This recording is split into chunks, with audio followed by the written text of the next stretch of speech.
Some skills covered in this video. To turn your iPad on, press and hold the sleep wake button. The Apple icon will appear and it will take a minute or two to turn on. Slide your finger to unlock and put your code in. And there you'll have your home screen. To power off, hold the sleep button again for a few seconds, and then you can slide this one to power off and the iPad will be switched off. To put the iPad to sleep, press the sleep wake button once. You can wake it up again either by pressing the sleep wake button or by pressing the home button. When you're on your home page, you could swipe across the pages to get to any of your apps. The little dots on the bottom here indicate what page you're on. To open an app, simply touch the icon of the app you want. To close the app, press the home button and it takes you back to the home screen. As you can see, I have lots of apps in folders. If I can't remember where I've put an app, I could search for it by simply swiping down and start typing in the one that you want. I want to find Tocadoctor, T-O-C, and there it is, and it tells you which folder it's in as well.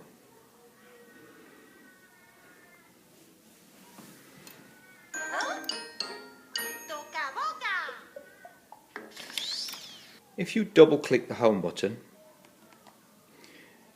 you'll find you're in the multitasking bar. This lets you swipe between different apps you have opened, or to actually put them away by sweeping upwards.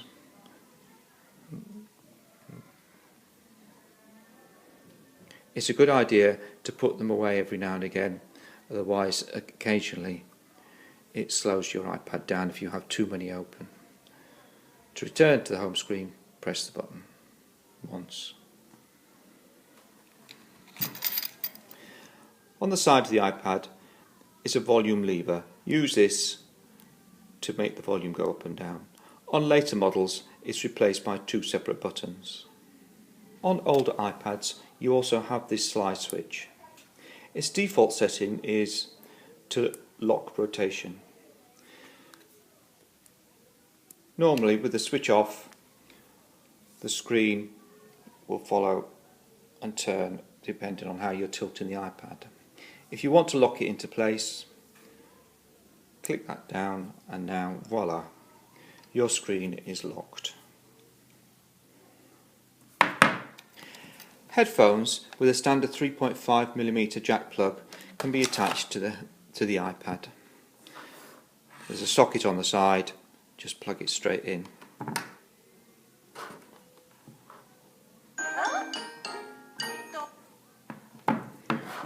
This will stop your child disrupting the rest of the class. Take care though. These jack plugs, if they're strained at all, can break, and if they break off inside the socket, it's quite an expensive repair. So keep an eye out for bending and damage, and mind how your child uses it. In settings, in general, make sure gestures are turned on. Use your finger. You can use 5 fingers to shut an app.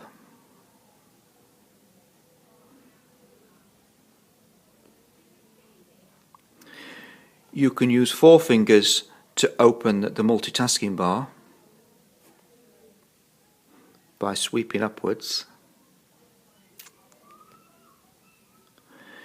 You can also use a double tap to zoom in on a photograph or a web page or an email, and zoom out again, and you can use two fingers to expand a photograph or expand a web page or an email.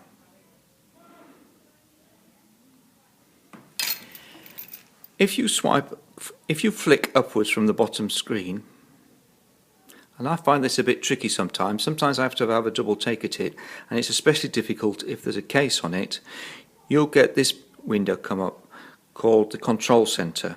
From here you can control volume, you can control brightness, you can control if you want the sound to be off, one or two others like airport mode, wireless, Bluetooth, and do not disturb on.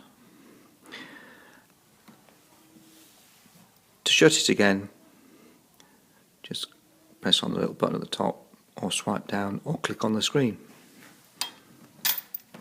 Depending on the settings, you can mute, or by going to the settings you could change this to lock rotation.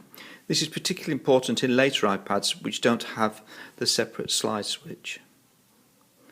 That's mute, but if I want it to control lock rotation, go into settings. In settings, use the side switch to mute. This means that the side switch here will now, if you turn that on, will mute the sound. It will not control lock rotation. To get to lock rotation, you have to use the Control Center. Now you'll find you've got a different symbol there, which is lock rotation. This is particularly important for later iPads which don't have the separate slide switch.